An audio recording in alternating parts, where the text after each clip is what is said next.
장 신약성경 167쪽에 있는 요한복음 12장 12절에서 18절, 신약성경 167쪽에 있는 요한복음 12장 12절에서 18절까지 저랑 한 절씩 교독해서 읽도록 하겠습니다. 찾으셨으면 제가 요한복음 12장 12절을 먼저 읽겠습니다. 그 이튿날에는 명절에 온 큰 무리가 예수께서 예루살렘으로 오신다는 것을 듣고 종려나무 가지를 가지고 맞으러 나가 외치되 호산나 찬송하리로다. 주의 이름으로 오시는 이 곧 이스라엘의 왕이시여 하더라. 예수는 한 어린 나귀를 보고 타시니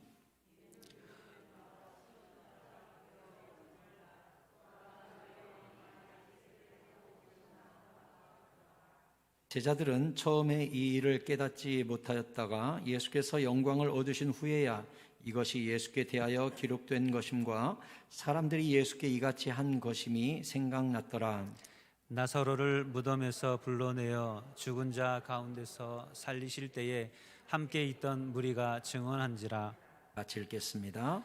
이에 무리가 예수를 맞으면 이 표적 행하심을 들었음이로라. 아멘. 할렐루야. 주님께서 우리에게 큰 은혜와 복을 내려주시는 은혜로운 설교 시간 될 줄 믿습니다. 우리 옆 사람과 인사하시지요. 잘 오셨습니다. 오늘도 은혜 많이 받고 가세요. 고맙습니다. 오늘은 종려주일이라고 합니다. 왜 종려주일이냐? 예수님께서 이제 십자가를 지기 위해 마지막으로 예루살렘을 나귀 타고 가시는데 거기에 수많은 사람들이 나와서 종려나무 가지를 흔들면서 호산나 호산나 하고 예수님을 환영했기 때문에 오늘을 종려주일이라고 합니다. 이 당시 절기는 유월절이었습니다. 유월절이 어떤 날이죠? 어린 양의 피를 문에다가 발라서 천사의 칼날을 저주를 피하게 된 날, 장자 재앙 때 모든 장자가 죽었지만 피가 있는 집은 넘어갔던 날을 유월절이라고 하지요. 이 유월절에 예수님께서 예루살렘에 올라가시는 이유는 바로 유월절 어린 양으로 돌아가시기 위해서 지금 들어가십니다. 예수님은 죽으러 가시는데 거기 모여있는 군중들은 호산나 우리를 구원하소서 하면서 환영을 하고 있습니다. 예수님은 지금 겸손히 하나님의 뜻을 받들어 십자가의 죽음을 향하여 가고 있는데 백성들은 축제를 열어서 예수님을 환영하고 있습니다. 여러분, 유월절이라는 말은 히브리어로 파사크라고 하는데 이 단어의 뜻은 넘어가다라는 뜻이에요. 패스오버, 뛰어넘다라는 뜻입니다. 무엇이 뛰어넘죠? 하나님의 저주가 뛰어넘는 거예요. 뭐 때문에요? 피 때문에. 고린도전서 5장 7절에 너희는 누룩 없는 자인데 새 덩어리가 되기 위하여 묵은 누룩을 내버리라. 우리의 유월절 양 곧 그리스도께서 희생되셨느니라. 아멘. 예수님을 뭐라 그랬어요? 유월절 양. 예수님이 유월절 양으로 십자가에서 피를 쏟으심으로 그 십자가를 믿는 사람에게는 영혼들마다 십자가의 피가 묻게 돼요. 그걸 성경에서는 도장이라고 그래요. 도장 빨갛게 찍잖아요. 그 십자가의 피로 우리가 믿습니다 하면 이마에 다 이미 예수 그리스도의 십자가의 피도장을 다 찍으셨대요. 우리에게는 안 보여요. 영혼에 찍으시니까. 그러면 누구에게 찍히냐? 예수님이 십자가 위에서 나 때문에 대신 피 흘려 죽으셨음을, 내 죄를 씻기 위하여 대신 벌 받으셨음을, 내 죄값을 십자가 위에서 완불하셨음을 내가 믿습니다. 여러분 믿습니까? 믿습니까? 아멘한 사람은 피도장이 찍힌 사람이에요. 할렐루야. 그 사람은 천사의 저주의 칼날이, 심판의 칼날이 패스 오버, 뛰어넘는 거예요. 그 사람은. 할렐루야. 얼마나 감사해요.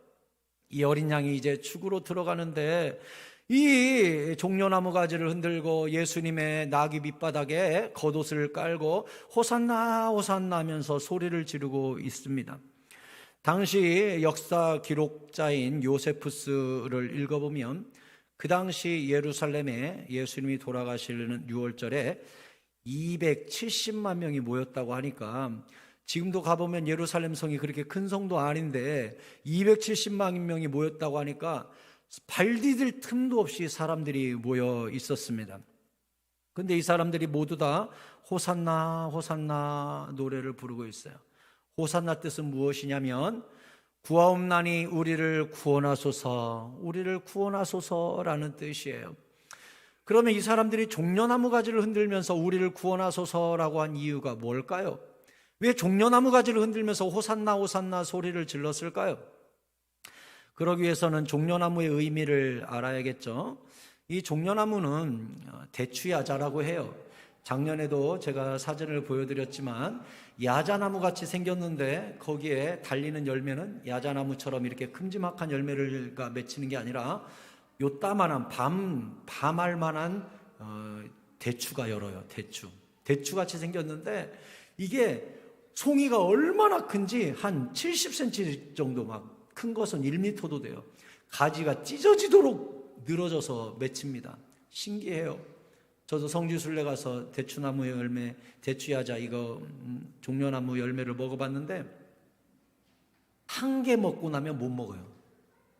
너무 달아가지고 한 개 먹고 나면 질려서 못 먹어요. 얼마나 단지. 그러니 종려나무가 사막 횡단하는 유목민들에게는 멀리서 종려나무가 보이면 우와, 이제 안 죽어요. 종려나무가 있다는 것은 샘이 있다는 것이요, 열매가 있다는 거기 때문에 사막에 생명나무라고 그래요. 생명나무. 그런데 이 대추야자라고 하는 종려나무 영어로는 피닉스라고 그래요. 피닉스. 여러분, 피닉스가 뭐죠? 불사조를 피닉스라고 그래요. 죽지 않는 새, 그걸 피닉스라고 그래요. 그런데 그 불사조라는 단어가 어디서 온 거냐면 종려나무 피닉스에서 온 단어예요. 그럼 왜 종려나무를 피닉스라고 했을까요? 안 죽어요. 산불이 나서 종려나무가 홀랑 타잖아요. 다시 줄기에서 싹이 나옵니다. 누가 가가지고 종려나무를 탁 잘라버리잖아요. 밑둥에서 또 나옵니다. 이게 생명력이 얼마나 끈질긴지 몰라요. 그러니까 종려나무를 피닉스라고 그래요. 아주 불사조, 안 죽는 나무. 그래서 수많은 민족의 침입과 전쟁 속에서도 살아남은 이스라엘을 뭘로 표현하는 거예요? 종려나무로 표현을 하는 거예요.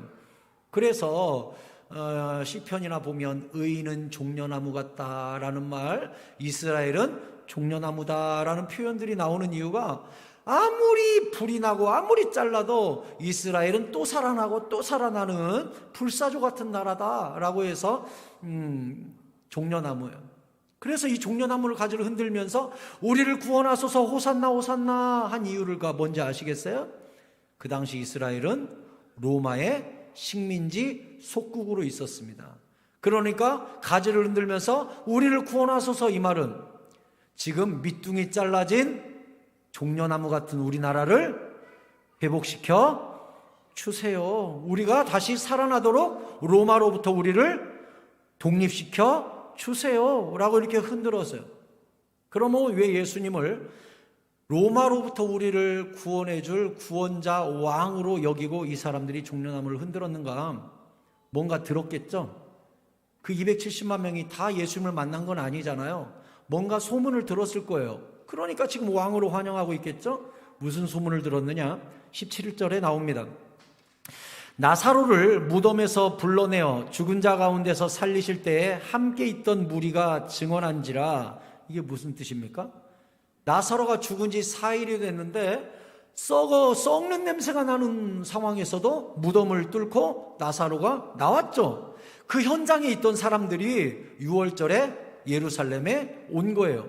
그래서 예루살렘에서 지인들을 만날 때마다, 흩어져 있던 친척들을 만날 때마다 뭐라고 한 거예요? 내가 말이야 베세다에 있었는데 그때 나사로가 죽었거든? 수많은 사람들이 울었다? 나도 따라갔단 말이야. 근데 예수란 사람이 오더니 무덤을 열으래. 무덤을 열었더니 막 썩은 냄새 나더라. 근데 갑자기 예수님이 나사로야 나오라 하는 거야. 그랬더니 죽은 사람이 세상에 배를 동인 채로 거기서 나오더라니까 이게 말이 되냐?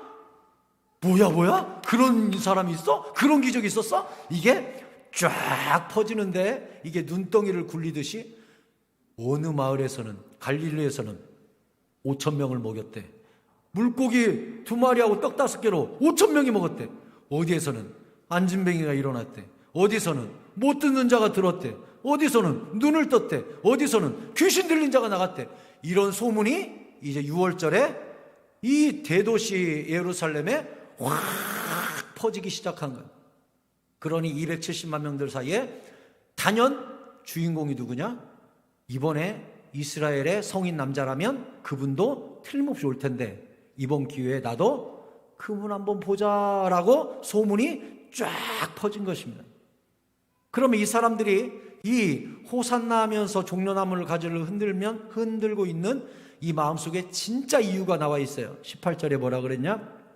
이에 무리가 예수를 맞이하는 이유는 이 표적 행하심을 들었음이로라. 그러니까 이 무리들이 환영한 이유는 그 큰 표적을 들었으니 나한테도 좀 그런 기적을, 그리고 우리 민족한테도 그런 기적을 베풀어서 로마를 좀 납작하게 혼내주시고 우리를 다윗의 영광을 회복시켜 주세요 하고 호산나 호산나 하고 가지를 흔들었던 것입니다. 여러분, 제자들을 비롯하여 이스라엘 백성들이 예수님께 대하여 착각하던 것이 있습니다. 예수님은 로마로부터 이스라엘을 해방시키기 위해 온 왕이 아닙니다. 예수님은 다윗의 혈통으로 태어난다고 성경이 기록되어 있으니까 당시 로마 식민지로 살았던 이스라엘 백성에게는 당연히 다윗의 영광을 이루어줄 그런 메시아로 기대를 했겠지만 예수님은 그 해방을 위해서 온 게 아닙니다. 영적 해방, 사망의 권세, 죄악의 사슬에서 우리를 해방시키기 위해서 오신 영혼의 왕이십니다. 심지어 제자들조차도 이런 생각을 갖고 있었어요. 예수님과 제자들의 최후의 만찬의 현장에 가봅시다. 누가복음 22장 19절에 보면 또 떡을 가져 감사기도 하시고 떼어 그들에게 주시며 이르시되 이것은 너희를 위하여 주는 내 몸이라 너희가 이를 행하여 나를 기념하라 하시고. 자, 우리가 잘 알다시피 이제 우리가 다다음 주에 성찬식 하겠지만 지금 떡을 떼어 주시면서 내 몸이다 이후에 잔을 나누어 주시면서 이것은 내 피다 하고서 누가복음 22장 19절에 성찬식을 하고 계십니다. 그런데 불과 성찬식을 행하고 있던 그 자리 19절에서 5절을 넘어가 보면 24절을 볼까요? 또 그들 사이에 그중 누가 크냐 하는 다툼이 난지라. 지금 예수님이 살과 피를 나눠주면서 나 죽어, 나 십자가 지는 거야 하면서 지금 성찬식 하고 있는데 성찬식 끝나자마자 누가 대빵이냐, 누가 크냐, 예수님이 나중에 왕 되면 누가 오른쪽에 앉고 누가 총리할 거냐, 이거 가지고 싸우고 있었습니다. 12 제자들은 나이와 직업이 다 다릅니다. 그 중에 서너 명은 예수님의 친척도 있었습니다. 그들이 말했겠죠. 야, 내가 총리야. 나 예수님 친척이거든. 야, 내가 나이 제일 많잖아. 야, 내가 수제자인 거 몰라?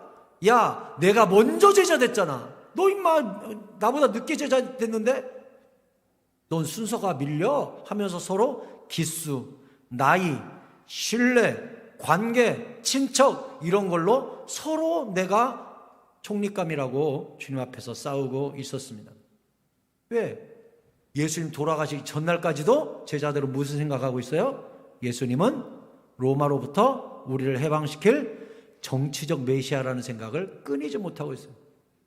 12 제자 중에 누가 제일 똑똑한 줄 압니까? 가룟 유다입니다. 그래서 가룟 유다에게 재정을 맡긴 거예요. 똑똑하니까. 가룟 유다가 자기가 끝까지 예수님 옆에 있으면 나중에 예수님 왕 되면 자기가 재무부장관 될 줄 알았어요.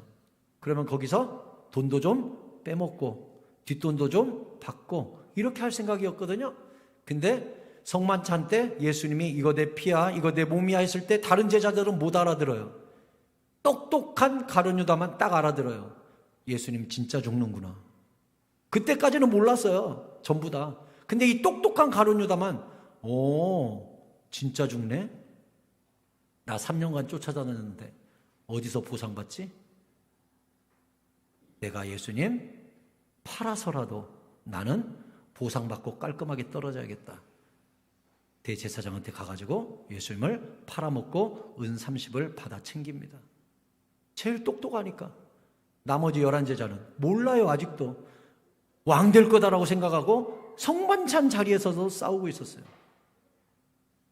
제자들이 이 모양인데 군중들은 안 그러겠습니까? 당연히 정치적 메시아로 생각했어요. 예수님이 죽고 나서 부활하신 다음에도 제자들의 생각은 바뀌지 않았습니다. 누가복음 24장에 보면 엠마오 마을로 가는 두 제자에게 예수님이 나타납니다. 엠마오 마을로 제자들이 이제 예수님 죽어버렸으니까 고향으로 돌아가세 하고 엠마오 출신이 아마 2명이 있었던가 봐요. 2명이 낙향을 합니다. 이제 예수님 따라다니면서 한 자리 할 뻔했는데 예수님이 죽었네. 에이, 이제 고향 가서 농사나 져야겠다. 옛날 그 직업으로 돌아가야겠다. 다른 제자들도 어부들은 다 고기 잡으러 나중에 돌아가잖아요. 그러니까 이 엠마오 마을로 이 두 제자가 돌아가는데 예수님이 나타났어요. 이들의 눈이 가려져서 예수님인지 못 알아봤다 그랬습니다. 누가복음 24장 19절에 보면 예수님 먼저 물었어요. 이르시되 무슨 일이냐? 너네들 무슨 얘기하고 있냐? 했더니 제자들이 뭐라 그러냐? 나사렛 예수의 일이니 그는 하나님과 모든 백성 앞에서 말과 일에 능하신 선지자이거늘. 예수님은 어떻게 알고 있죠? 말과 일 잘하는 사람. 이제 말로 연설해가지고 로마를 정복시킬 수 있는, 사람도 모을 수 있는 연설 잘하는 사람, 일도 잘하는 사람, 능력도 있는 사람, 얼마든지 우리를 해방시킬 수 있는 사람. 우리 대제사장들과 관리들이 사형 판결에 넘겨주어 십자가에 못 박았느니라. 대제사장들과 관리들과 예수님이 힘 합쳤으면 됐는데 네 분이 일어나가지고 로마하고 싸울 기회를 잃었다는 거예요. 그래서 21절에 우리는 이 사람이 이스라엘을 속량할 자라고 바랐노라. 이뿐 아니라 이 일이 일어난 지가 사흘째요. 3일 만에 지금 낙향하면서 뭐래요? 우리가 이 사람이 이스라엘을 로마로부터 속량해 줄 자, 해방시켜 줄 자로 생각했는데 종교 지도자들과 갈등이 일어나가지고 예수님이 죽어버렸다. 이렇게 이야기하고 있어요. 예수님이 지금 부활해서 옆에 있는데도. 참 안타깝죠? 여러분, 내가 그리는 예수님이 로마로부터 해방시켜주는 예수님이에요. 그래서 호산나 하고서 종려나무 가지를 흔들어요. 그런데 예수님은 그런 물질적이고 이생적인 이 땅의 해방을 위하여 오신 게 아니라 우리 영혼을 유월절 어린 양의 피로 죄의 사슬에서 끊어서 지옥에서 해방시키기 위해서, 마귀로부터 해방시키기 위해서 오셨다고요. 예수님의 계획과 나의 계획이 완전히 달라요. 그 당시 호산나 가지를 흔들었던 이 사람들도 내가 원하던 메시아와 하늘의 메시아가 완전 다르니까 불과 일주일이 되지 않아서 어떻게 했어요? 누가복음 23장 21절에 보면 그들은 소리질러 이르되 그를 십자가에 못 박게 하소서, 십자가에 못 박게 하소서 하는지라. 이 그들이 누군 줄 알아요? 내나 예수님을 환영했던 그 270만 명들이에요. 그 사람들이 이제는 예수를 죽여달라, 죽여달라, 십자가에 죽여달라 하고 외치고 있습니다. 내 생각과 다르다는 거예요. 빌라도는 무죄인 걸 알았습니다. 그래서 빌라도가 3번째 말하되 이 사람이 무슨 악한 일을 하였느냐? 나는 그에게서 죽일 죄를 찾지 못하였나니 때려서 놓으리라 했는데 그들이 큰 소리로 재촉하여 십자가에 못 박기를 구하니 그들의 소리가 이긴지라 했어요. 여러분, 나의 생각과 주님의 생각이 다르거나 부딪히면 내가 주님을 공격하게 됩니다. 예수님을 십자가에 못 박게 됩니다. 주님의 뜻과 계획에 내 생각을 복종시켜야 되는데 내가 내 계획과 내 생각을 하나님께 생떼를 쓰면서 내 원대로 하시옵소서, 나의 계획대로 하시옵소서, 내 기도에 응답하여 주옵소서 하고서 표적 주시기를 바라면서 호산나 외치면 어떻게 되냐? 나중에 예수를 죽일 수도 있다, 이 얘기예요. 교회를 다니면서 저는 예수 믿는 수많은 사람들을 만납니다. 교회 다니고 예수를 믿는 사람들 중에 다양한 목적들을 만나게 됩니다. 누구는 예수 믿으면 자녀가 잘 된다더라, 누구는 병이 낫는다더라, 누구는 관계가 좋아진다더라, 누구는 마음의 평화가 임한다더라, 누구는 부자가 된다더라. 많은 뜻과 계획을 가지고 교회에 옵니다. 종려나무 가지를 흔들면서 와서 우리를 구원하소서, 돈으로부터 합격시켜 주시옵소서, 병이 낫게 하여 주시옵소서, 죽은 자도 살아나게 하여 주옵소서, 다양한 방법으로 종려나무 가지를 흔듭니다. 표적 주기를 바라면서. 그런데 교회 다니다 보니까 에이 병도 안 낫네, 에이 자녀가 결혼도 못하네, 에이 부자도 안 되네, 에이 떨어지네, 에이 내 기도대로 안 되네. 돌아서서 예수 믿어도 소용없더라, 교회 나가도 소용없더라, 좀 부처보다 센 줄 알았더니 세지도 않더라 하면서 다 예수님을 현저히 욕보이고 십자가에 못 박아버립니다. 예수님이 무능한 거라고 생각합니다. 믿음이 없다고 생각합니다. 하나님이 나를 안 사랑한다고 생각합니다. 그렇게 배신합니다. 여러분, 그렇게 예수 믿는 거 아니에요. 내 생각대로 예수 믿는 거 아니에요. 말씀대로, 주님의 뜻대로, 하나님의 계획대로 예수 믿는 거지, 내 뜻대로 예수 믿었다가는 예수님을 공격하는 자가 된다고요. 예수님을 원망하고 예수님을 향하여 손가락질하는 못된 우상숭배자가 될 수도 있다는 얘기입니다. 사랑하는 성도 여러분, 예수 똑바로 믿으시기 바랍니다. 우리 생각을 예수님의 생각 앞에 복종시켜야지, 내 생각으로 주님을 강요해서는 안 돼요. 그거 예수 헛믿는 것입니다. 고린도후서 10장 4절에 보면 우리의 싸우는 무기는 육신에 속한 것이 아니요 오직 어떤 견고한 진도 무너뜨리는 하나님의 능력이라. 모든 이론을 무너뜨리며 하나님 아는 것을 대적하여 높아진 것을 다 무너뜨리고 모든 생각을 사로잡아 그리스도에게 복종하게 하니. 아멘. 뭐라 그랬어요?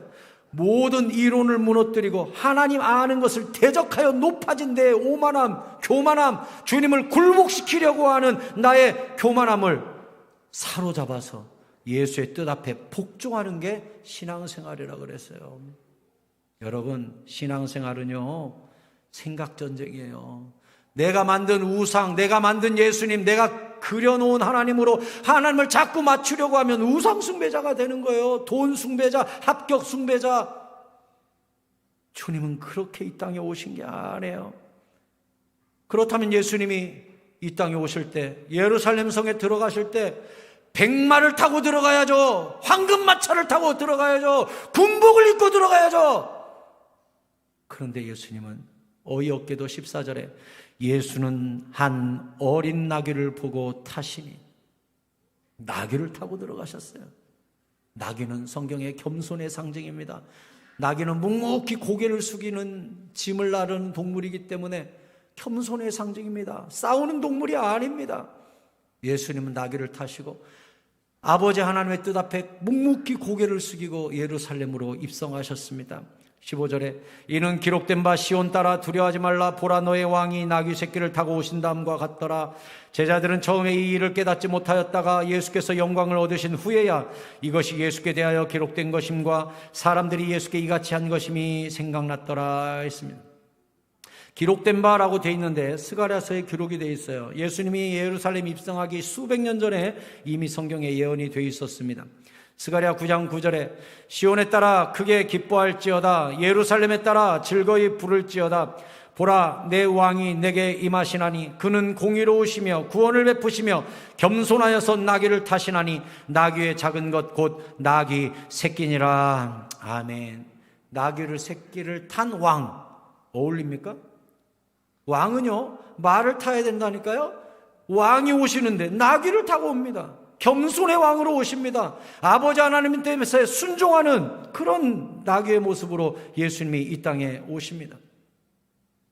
여러분, 예수님이 이렇게 오신 이유는 이 땅에 정치적 해방을 위해 오신 분이 아니라 우리를 죄악의 사슬에서 해방시키기 위해서 오셨다는 것을 의미합니다.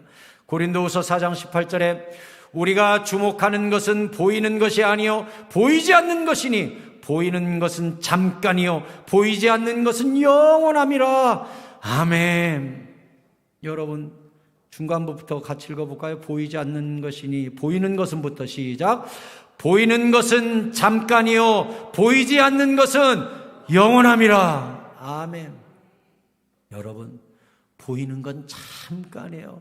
이 보이는 한 세상, 오래 살아봐야 한 100년 사는 이 세상, 떵떵거리고 살면 뭐합니까? 부자로 살면 뭐합니까? 명예와 이름을 얻은들 뭐합니까? 진정한 하나님의 나라에서 인정받고 왕노릇해야지. 이 땅에서 왕노릇해봐야 무슨 소용이 있습니까? 로마서 14장 17절에 하나님의 나라는 먹는 것과 마시는 것이 아니요 오직 성령 안에 있는 의와 평강과 희락이라. 아멘. 하나님의 나라는 먹는 것과 마시는 것이 아닌데 하나님의 나라가 이 땅에 임하면 먹는 것과 마시는 것이 풍족해지는 줄 알고 떵떵거리며 살 줄 알고 병 낫고 부자 되는 줄 알고 보이는 잠깐에 집중하여서 사는 인생들이 성도들 가운데도 얼마나 많은지 모릅니다. 여러분, 먹는 것과 마시는 것, 이 땅에 잠깐을 위하여 산 사람이 있으니 예수께서 말씀하신 부자와 나사로 이야기입니다. 이 부자는 이 땅에서 이름도 얻었고 날마다 자색 옷을 입고 날마다 잔치했다 그랬습니다. 떵떵거립니다. 먹는 것과 마시는 것이 넘쳐납니다. 사람들을 불러다가 엄청나게 잔치하면서 영향력 있는 사람으로 살았습니다. 하지만 이 보이는 세상이 잠깐이라는 생각을 전혀 하지 못했습니다.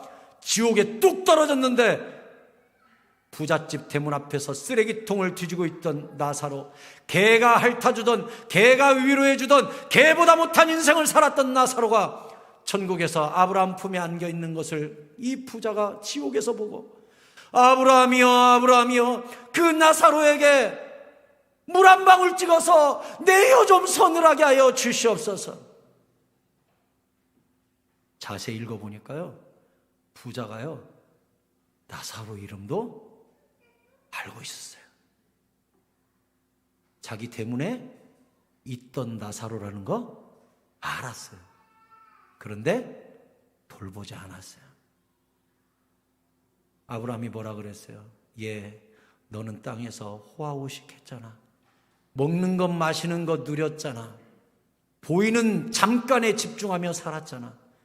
그러지 못한 나사로는 여기서 영원히 위로를 받고 이미 보이는 세상에서 모든 것을 누린 너는 영원히 고통을 받느니라. 이렇게 아브라함이 가르쳐 주었어요. 여러분, 이 땅에서 그렇게 잘나게 살고 그렇게 부자로 살고 그렇게 놀면서 살고 그렇게 사고 싶은 거 다 사고 가고 싶은 거 다 가고 먹고 싶은 거 다 먹고 사는 것이 진정한 성공이요, 진정한 축복이요, 진정한 천국이라고 생각하십니까? 성경은 그렇게 이야기하지 않았어요. 아까 로마서 14장 17절 뒷부분에서 뭐라 그랬습니까? 하나님의 나라는 먹는 것 마시는 게 아니라 성령 안에 있는 의와 평강과 희락이라 그랬어요. 진정한 하나님의 나라는 뭐라고요?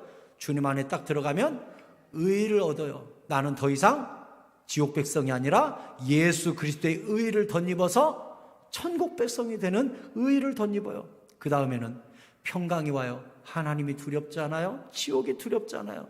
그 다음에는 뭐가 와요? 희락이 와요. 성령 안에서 좁은 길을 걸으며 밤낮 기뻐하는 것 주의 영이 함께함이라 하면서 이미 이 땅에서 천국 백성 되었기 때문에 거지로 살아도 찬양하고 감사하면서 사는 것, 이것이 진짜 하나님의 나라가 임한 사람인 줄 믿으시기 바랍니다. 남들보다 없다 그래서 울상이요, 남들보다 부족하다 그래서 한숨 쉬고 우는 사람이라면 성령 안에 있는 하나님의 나라가 아직 임하지 않은 사람이에요. 하나님의 나라가 임한 사람이라면 보이는 잠깐의 세월이 아니라 보이지 않는 영원 때문에 눈 뜨면 감사, 천국 생각하면 감사, 예수 생각하면 감사, 모든 것 잃어도 천국 가면 저절로 웃음이 샥 나오는. 천국. 이 땅에서 아무리 내가 그지같이 살아도, 개가 핥아주는 인생이 된다 할지라도, 천국 하면 희락이 솟는 사람, 이 사람이 진짜 하나님의 나라가 임한 사람, 진짜 예수님의 해방을 경험한 사람. 로마서 6장 23절에 죄의 싹은 사망이요 하나님의 은사는 그리스도 예수 우리 주 안에 있는 영생이니라. 아멘. 죄 지으면요 지옥 가요. 죽어요. 영원히 지옥 가요. 하지만 하나님의 은사는 예수 그리스도 안에서 영생을 줘요. 예수의 피가 내 죄를 다 완불하셨기 때문에. 할렐루야. 로마서 8장 2절에서는 이는 그리스도 예수 안에 있는 생명의 성령의 법이 죄와 사망의 법에서 너를 해방하였습니다. 아멘. 여러분, 예수님이 로마로부터 해방하였습니다 라고 성경이 썼어요? 아니요. 가난으로부터 해방하였느니라 그렇게 썼어요? 병마로부터 해방했느니라 그렇게 썼어요? 합격시켜 주셨느니라 성경이 그렇게 썼어요? 아니요. 죄와 사망의 법에서 너를 해방하였습니다. 진정한 축복은 영적인 축복이에요. 보이는 잠깐에 제발 집중하지 마세요. 영원한 것에 집중하세요. 예수님은 이미 부활로 사망 권세를 이기셨습니다. 고린도전서 15장 28절에 같이 읽을까요? 시작. 맨 나중에 멸망받을 원수는 사망이니라. 아멘. 우리가 창세기 3장 15절에 보면 원시복음이라는 게 나와요. 이 원시복음이 뭔 줄 알아요? 예, 하나님께서 이렇게 말했죠.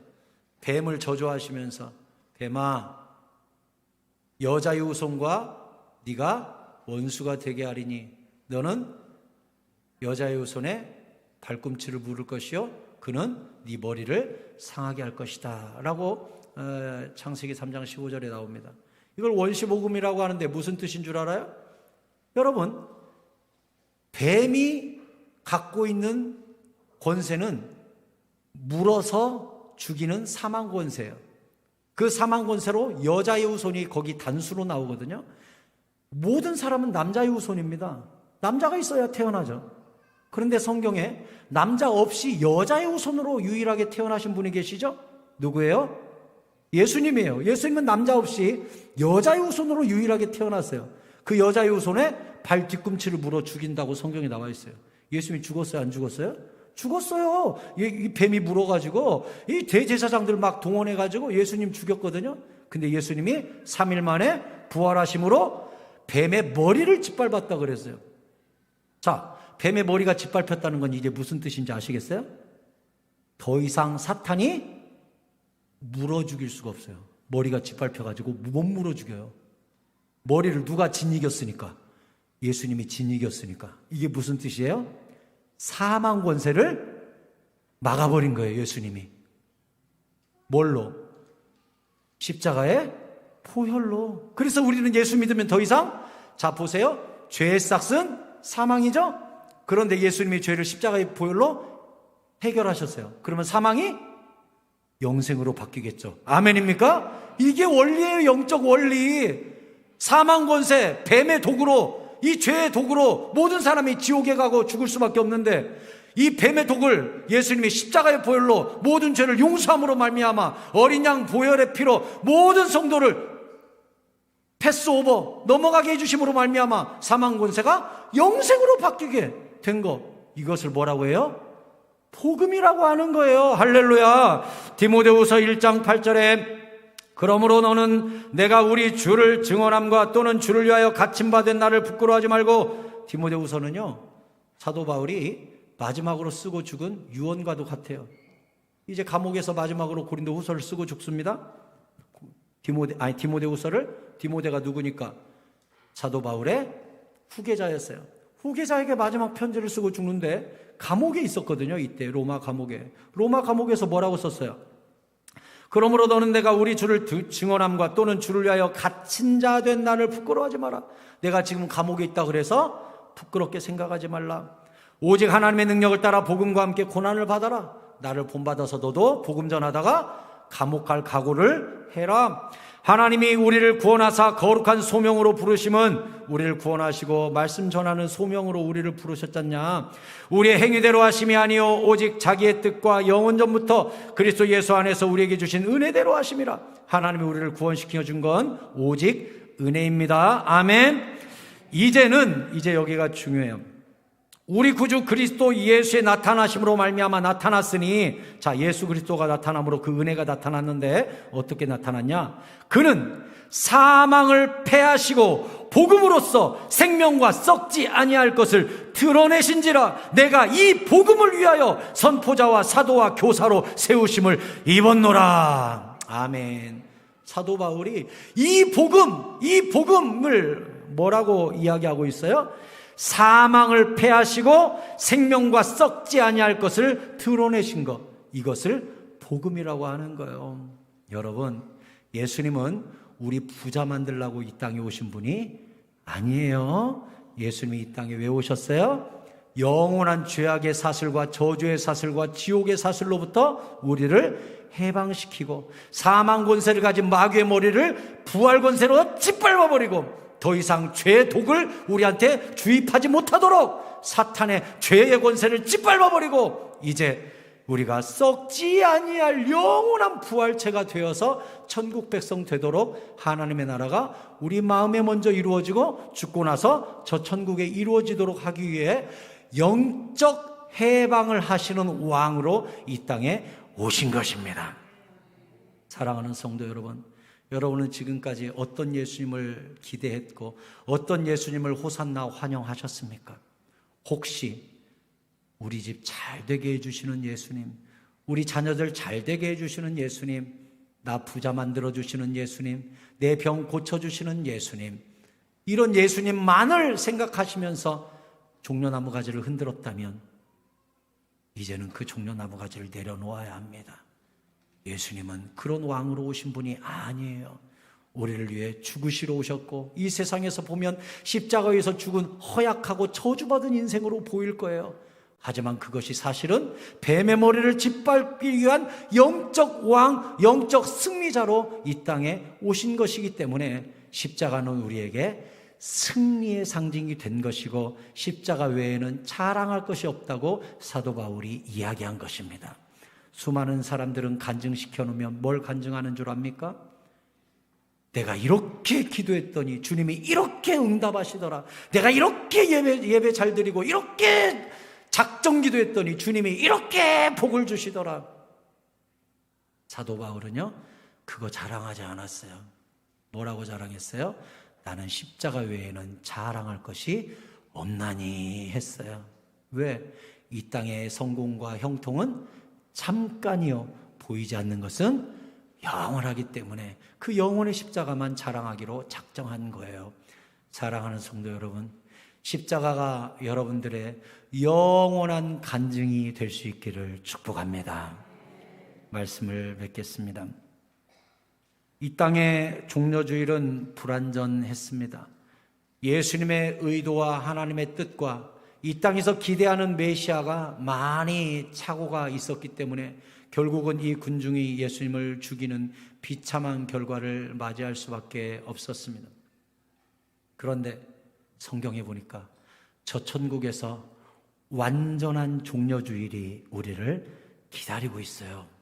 그게 천국을 미리 가봤던 요한이 요한계시록 7장에 기록해 두었습니다.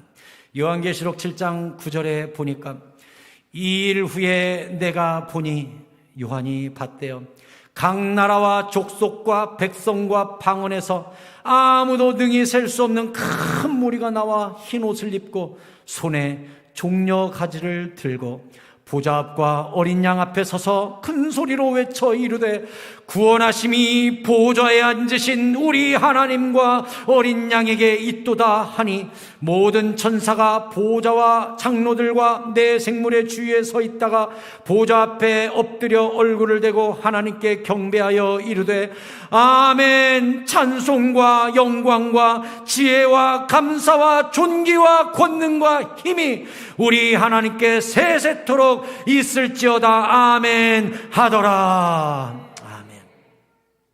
천국에서도 종려 예배가 있네요. 흰 옷을 입은 우리 성도들이, 십자가의 보혈로 그 옷을 빨아서 희게 된 주의 백성들이 천국에서 종려가지를 흔들면서 구원하심이 보좌에 앉으신 우리 하나님과 어린 양께 있도다 하면서 진정한 영적 구원, 진정한 해방을 주신 하나님께 우리 모두가 찬양할 종려주일이 저 천국에서 있을 것이라고 요한계시록에서 알려주고 있습니다. 바라기는 우리 새사랑 성도 모두가 저 천국 종려주일에 우리 모두 함께 여호와 하나님께 구원하심이 보좌에 앉으신 어린 양에게, 하나님과 어린 양에게 있도다 하고 함께 찬양하는 그날 우리 모두 함께 할 수 있기를 예수 그리스도의 이름으로 축원합니다. 우리 같이 찬양합시다. 더 좋은 찬양을 저 천국에서 드리겠지만 우리가 아는 대로 이 천국 종려주일의 찬양, 보좌에 앉으신 우리 하나님과 어린 양께 구원하심이 있다 찬양한 우리 보좌 앞에 모였네. 함께